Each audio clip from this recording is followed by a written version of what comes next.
payat. You want them to change their hair color. You want to make their nose longer or shorter, make their lips bigger, right? So it's not always satisfied. When you find a job, you're not satisfied with your job. When you find a house, oh, it's too small, I want a bigger one, right? So we are always not satisfied. How come? You know, people who doesn't know God has always this craving in life. Because all they think about was gold, glory, and pleasure. That's because people who doesn't know God think that that's all they need. To have money, to be as famous, and then to enjoy the pleasures of life. Because that's the ultimate. That's it. Once you're dead, that's it. So enjoy life now. And so this son went, having fun, good time, right? But you know, life is unpredictable sometimes. You never know what happens, right? Things can happen so fast. And suddenly, the stock market crashed. There was a recession. A lot of companies closed down. And so now this son tried to look for a job because he spent his money on a lot of things. Now, he was used to the lifestyle, you know. Nasanay na siya dun sa lifestyle na ganun, sa a very high-profile lifestyle. That's why sometimes it's better to, you know, when you started to have a really difficult life, a hard life, because whenever it comes to you again, you will say that, wow, I know what it is. It happened to me before. Right? Dinaanan ko na ito. Dati, ganito ako nung panahon, so it doesn't matter. I'm used to this. But to those people who never experienced those things, it's hard, right? And for him, the son, it was hard for him. Now, the Bible said, because he had squandered his wealth, right? He began to be in need. Yung hinahanap niya yung mga ano niya. All those things that he used to have. But you know, brothers and sisters, when you don't have money, you don't have friends. You know, those friends who are with him, they're all gone. The moment he lost all his money, they don't know him anymore. See, that's how it is. You know, in bad situations, people will let you down. But remember, if people will let you down, God will not let you down. Everybody else will give up, but not God. Amen? So now, he left his father's authority to restore the world because he wanted to be free. Now he wanted to work, but he couldn't find a job. Now the only thing that he could find was as somebody that would feed the swine. Yung to feed the swine, right? It's probably one of the lowest job and the only one available. So imagine, from being a son of a good family, now ngayon, nagpapakain na lang siya ng mga baboy. So it must be hard, right? And you know, sometimes, when we did something in our life, the payback is so hard. Kung ba yung rest back nung ginawa natin, it's so hard. And when we fall, we really fall. Yung lahat na ginawa natin, all the things that we have done, whether good and all the bad things, we will fall and we will fall to the very, very bottom. And that's what happened to him. But you know, sometimes, brothers and sisters, sometimes when you fall down, that you realize your mistakes. You know, when you are in a good times, yung happy ka lang, you don't realize it, right? You will think that, oh, I have everything I need.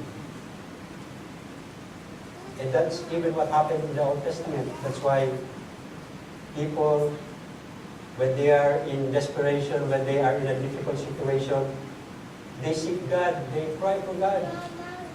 And then when they are blessed, they thank God for what God has given them, and after a while, they forget.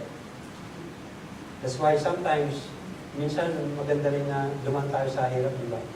Because that's the only time that you will realize that there's God. And that's the only time you will realize how rotten you are, how bad you are. Right? Because when you are powerful, nobody will say to you that, oh, you're wrong. Nobody. But when you're down, people will say things to you and you realize how bad that you have done. Now, because of that, he remembered the past. That is a bahay. In our house, even the servants have enough food to eat. Now I'm here. Even the swine feed is good to me. Right? So sometimes you even have to quarrel with the swine to get the food, right? And now the hogs are looking at him. Who is this new hog? So now he eats like a hog. He fights like a hog, like a pig. Okay? He was really down. And there he came to his senses. But you know what? After paying a price, di ba? Na-realize niya sa buhay niya na mali siya. He realized in himself that he is wrong. But it had done something to him. He is in a difficult situation. Baga na-realize mo, pero ano ka? It was on your own jeopardy. Baga nahirapan ka because of what you have done.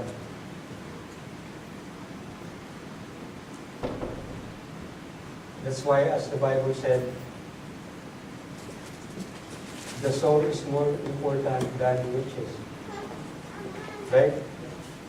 Because even if you have riches, if you don't have God in your life, it might put you in the wrong direction. Right?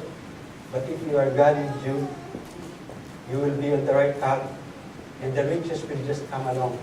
As the Bible said, seek ye first the kingdom of God, and all these other things will just come, right? But if we go with those things first, we might get lost, right? Just like the story of this guy who has a big land, he had a lot of grains, and he's harvesting a lot. So he made a place to put all the grains. And he said, oh, that's small. That's not big enough. I will make another one, bigger. So he made a bigger, a place to put all those harvests. But the sad thing is, God said, you know what? I'm taking your life tonight. So that's so sad. This guy who toiled for so many years now, he will have to die.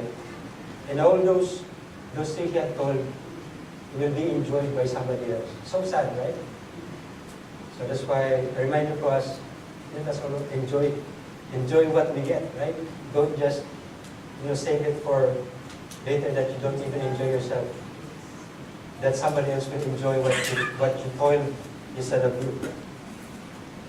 Let's enjoy it with our family, right? Amen. And so he decided that I'll just go back to my dad. And he prepared a message that this is what I'm gonna say to him. Dad, I made a mistake against God in you. Just hire me as a servant. It's fine with me. Right? So, but the father, even though this is what he have done, the father did not judge him, don't you think? Because the judgment is there at the end, but at that time, the father did not judge. He was there every sunset. on the porch and waiting for his son. And for probably so many years, maybe 3 years, he was there once again after dinner. He was at the porch and looking at the road, and he saw this guy walking. And then, oh, he looks like Jim. I don't recognize him, but again, maybe not somebody else. And then, as he looked closer, he recognized the way he walked. And he saw his son walking, filthy, wearing ragged clothes, probably so thin by now, nothing up, and a little pale. And so this dad ran to his son. And the son has already prepared his speech, right? Right? But before he could even say the whole speech, that I